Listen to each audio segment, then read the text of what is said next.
Okay, so I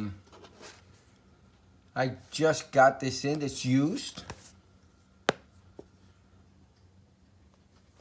And I'm hoping there's no issues. It was about a $25 to $30 difference in price, so I took them up on it. Trying not to do. You do get used devices. Sometimes they don't work. I'm hoping this one will, but I'm not going to destroy the box just in case I do have to return it. Hopefully I won't. It's a pretty cool idea. So what I like about it is being able to, sort of like a mini NAS with a twist. It's Wi-Fi. Of what I saw. Again, I'm going to read more about it, the instructions and all that, and just give you my own personal view on it. Nothing else. I'm not an expert at all. Just a regular guy who buys things on the internet and tries them out. That's it.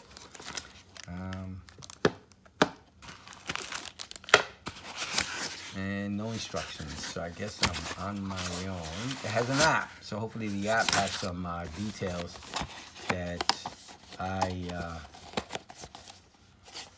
can't see here. So the reason I purchased it was so that I can access it through my iPad and iPhone and other electronic devices and share media among us. And it has several uses, this item. It's pretty cool.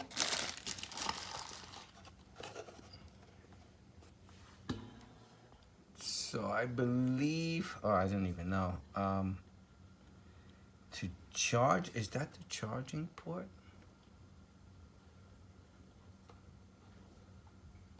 I'm gonna find out which one's the charging. You could actually charge devices off of this, I believe. So this should be the charge, and this is for the item to receive the charge, because it's also a battery. It's supposed to work wirelessly. And that's a network interface card. I don't know what category. The pin is like category 5, 5A, 6, whatever. 6A. Not sure. But it's a pretty cool idea. And try to get as detailed as possible, because there were some videos I saw, but just a lot of my questions weren't being answered. So hopefully I answer every question on this video. My videos usually tend to be long, but I like to add a lot of detail, so everything's answered. It's 15 inches long, the cable that it comes with. It's one of these USB 3 mini. I do not like these at all. I don't understand why everything just doesn't use USB-C. Much better. But I think that should be the charging port, and this should be the button to get it to go from Wi-Fi to turn it on and off. Let me see if there's even a charge on it. Nothing. It's not even coming on. All right. I'm gonna plug it in this way to see this is how you charge it. Is that a reset? That should be a reset, I guess, to reset configurations for the item, because you set up an account and all that other stuff. And I'll do a screenshot of the actual iOS application of this item.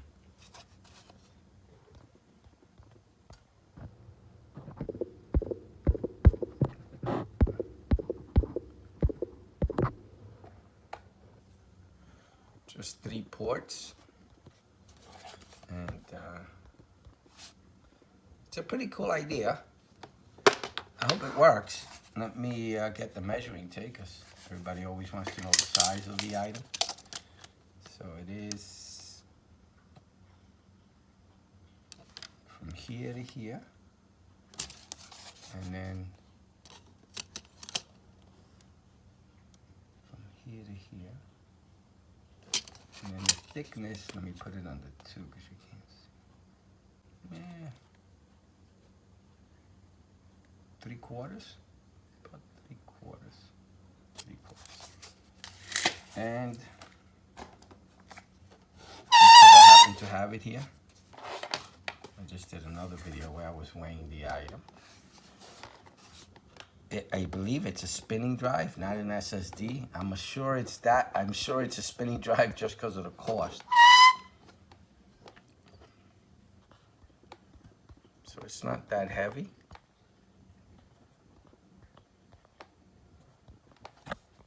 All right, let's see if this is the way you charge the actual item.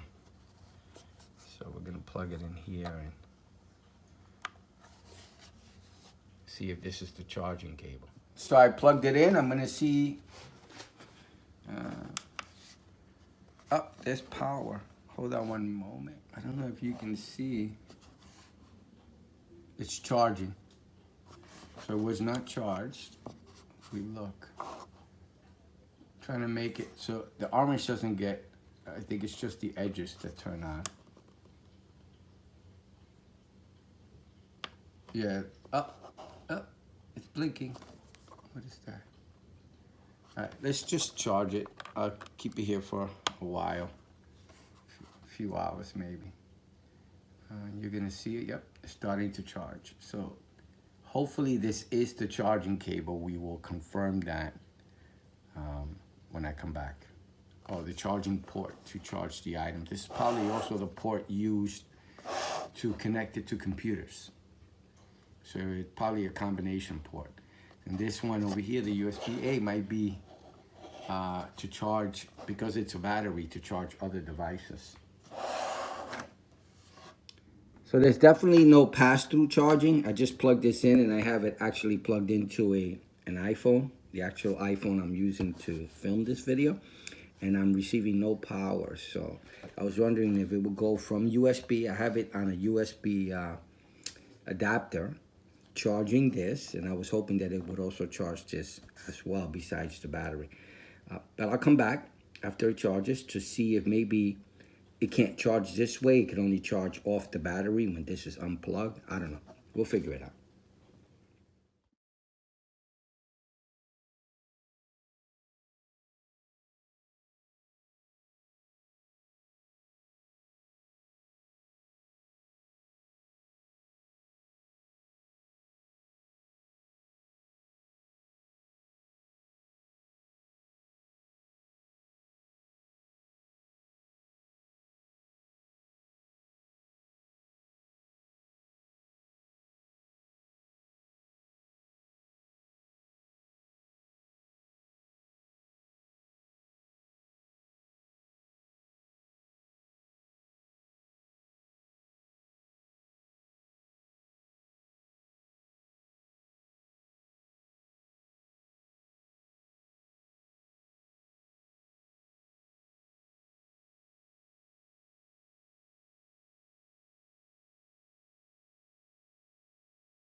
So I'm finishing up the video. I have a friend of mine here, and I actually want him to hear me out. My wife's here too, but I don't know if she's gonna have too much of an interest in it. But so that he can ask me any questions that I may have missed. I played with this for about a week, and it's an interesting product. It's a Wi-Fi hard drive, like I said earlier. And I was explaining to my friend here that it's really weird. So this connection here, you could plug it into a computer. The file format that you get with drag and drop is actually NTFS when you plug this into your Windows computer. I don't know about Mac, but Windows computer. Okay. I'm assuming it's going to be NTFS. I can't imagine it switching over. And it gives you a default set of files. One of them is private, so when you double click it, it asks you to set a password so you can make that private, and then photos and movies and videos and everything. So it gives you different ones. Interesting. When you plug this into the computer, I believe that the file is called for videos. It's called movies when you plug it into the computer, and then when you do the interface through iOS or through the web browser, when it's in NAS format, it's movies. So videos and movies, they switch. I don't know how they do that. So when you plug it in, I was explaining to my friend that when you plug it in, it becomes a Windows Internet Explorer regular standard hard drive, but you still have access to the files that were created by the product. And when you remotely connect to it, let's say when you turn it on and you Wi-Fi to it, or you set it up as a NAS device instead of physically being plugged into your computer, you get an interface, even through the web site or through the iOS app. You get its own SSK or whatever this company's name is here.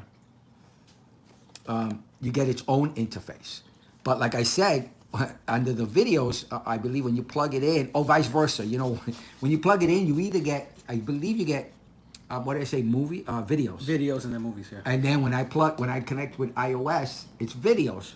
To make sure that there was no confusion, I dropped the video in there, and it actually, when I would use the iOS, you would go under videos. Okay. When I dropped it in here for the movies, it was under movies. It was really weird the way it was two different file names, but they were the same files, but different depending on how you connected to it. It was odd. So when you plug it in, it's NTFS format. It has to be off. Okay. When you plug it in, or else it won't work. When you turn it on, it will give you a Wi-Fi. So you go Wi-Fi to it. It comes up with a name. The SSID will be something. It's right here. F200, right? And then underscore and some other letters and numbers. Okay. And then when you first connect to it, it'll ask you to set a password. And you set up a password. That'll be the SSID. And the password you need to connect to this if you're connecting through Wi-Fi. Okay. You can also connect through it through NAS. So let me just go back to the regular USB connection. Once you plug it in with USB, you cannot use the NAS here, or you can't use the Wi-Fi NAS. Doesn't work as a NAS. It's a regular hard drive. Okay. While it's plugged into your computer, it will charge the device, but the device cannot be on, or else you're swapping roles. So if you turn it on while it's plugged into the computer, it'll turn into a NAS. Okay? When it's off, it stays as a regular external hard drive. If you're looking to use this, of what I found, because of how slow it is as a NAS, it's better to plug this into your computer and drop large files. Okay. I was trying to copy a 1 point something gig file, 1.6 or something gig file to this through the NAS, even through this NAS, and it failed. When I plugged it in to the computer, I dragged and dropped it, worked fine. Okay. Playing also off the NAS, depending on the video and how high quality it is, it could give you a lot of stutter. So I wouldn't put any 4K video on it. Okay. Video on it. I would put maybe a 1080p video, because it was stuttering and I was the only one connected to it. So you shouldn't have done that. So anyway, plug it into the computer, it charges it, your external hard drive. Take out the plug, it becomes a NAS. To make it a NAS externally, like right now, you just press this button, hold it, and it will come on. I think the battery is already depleted. And it will turn on, right? Oh, there it is, right there. So as you see, it's on, and now if you have your phone, you'll see it come up as F something. See if you'll see it, and don't connect to it because I won't. I set it. I reset the whole thing. So if you look on the Wi-Fi, it'll be there. It is. F. What is it saying there? Which one? F right there. Files. No. Hold on 1 minute. So as you see, the light is on, and it came up F200 underscore something something, and you can connect to it. Now, what's interesting with the NAS with this device is that if you plug it into your network, right? Yep. You can access it through Wi-Fi or through your network. Nice. But it gives you two different IP addresses. So with the Wi-Fi, it gives you a 10.10.10.0 network. When you plug this into your network, it gives whatever your DHCP assignment is, will give it this address. So in order for me to get this address that's physically connected, which is much faster than this, I logged into the interface, and there's a menu on top. It says network. When you click on it, it'll give you the IP address of this device. Nice, okay. Okay, so it'll tell you what the Ethernet. So you go to your web browser, you type in that IP address, it asks you for username and password, you log in, that you set when you first set it all up. Right. And all done. But you can access it, like Either way. on my iOS, on my tablet, I was accessing it through the Wi-Fi. On my computer, I was accessing the same files through the network connection, which is pretty cool. Which one was with two faster? different IP addresses? Of course, the network, the physical connections. And with the physical connections, you can stay with internet. When you plug in Wi-Fi, there is no internet. Now, there's an option to connect this to your network within the menus. Okay. Okay, I didn't get a chance to try that out, and I'm assuming that's what will give you internet. So there is an option to do that, to get internet while you're connected to it through Wi-Fi. Only one problem. What's that? Only lasts about 2 hours. I couldn't get it once. I fully charged it overnight to make sure it's fully charged. And again, the way you charge it, either have this plugged in through here, Right. through your computer, or I had it through a USB charger. And I just plugged it in and just let it charge while it was off. It won't do PoE maybe, like a... No. No? No, Okay. it's no power over Ethernet, nothing at all. So, it only lasted 2 hours on battery. Now, you could plug this into a USB power source, and it'll stay on. Okay. And you can connect to it through Wi-Fi or through the Ethernet port. You could also charge anything through this port, the USB-A port. So it's you a can power charge your bank also. phone. Yeah, it's a power bank also. Nice. I can't imagine it that being that much of a high power bank. I don't think there's many instructions, so I didn't get anything. I didn't get any information in regards to how much power there is. I can't imagine much. What I did was I was running a video, right? 1080p video while it was just on battery through the Wi-Fi, and it only lasted 2 hours. That's it. So I actually had like an hour and 55 minutes, but we'll round it up to 2 hours. Like I said, the network info is found under the interface network, and you'll get the IP address for this, and to get this, you'll have to go under your Wi-Fi, let's say your iOS device, and you're connecting to it. When you click on that exclamation point, it tells you the IP address. So Right. whatever the default IP address is on this, and with this, my connections, I was getting 10. The default IP was 10.10.10.254. Okay. Okay? So on another computer, you can put that on the web interface and still connect to this. Nice. Okay, through that. So you said... Sorry, go ahead. So it has to be off to be used as a regular hard drive. It has to be off. I said the IP addresses, and again, DHCP. If you plug it in through that network interface, DHCP, your DHCP will give it the IP address. NTFS file format when plugged into a computer. I try to see how far I can go. I got up to 150 feet away from the Wi-Fi, and I got up to 150 feet away. So it did a pretty good job distance-wise connecting to it with, I think, 3 Wi-Fi bars. A 622 megabyte file over Wi-Fi, transferring it, failed. A 1.95 gig over Ethernet also failed. So I was trying to get one here. Oh, interesting. So NTFS, you can drop any file size on an NTFS. But when you do it through the NAS interface, you're limited to 2 gig file. It will not allow you to transfer anything above 2 gigs, which is a file format issue, which is like FAT32. You can't have any file that's bigger than 2 gigs on a FAT32 file format. So the NAS interface and the way it deals with the file format is different than when you plug it into your computer, because I was able to transfer a 6 gig file With no problem. with no problem plugged into the computer. Through the NAS, it gave me an error when I tried that. There was 2 point something gigs. It says it's a 2 gig, over a 2 gig file, you can't transfer it. Interesting.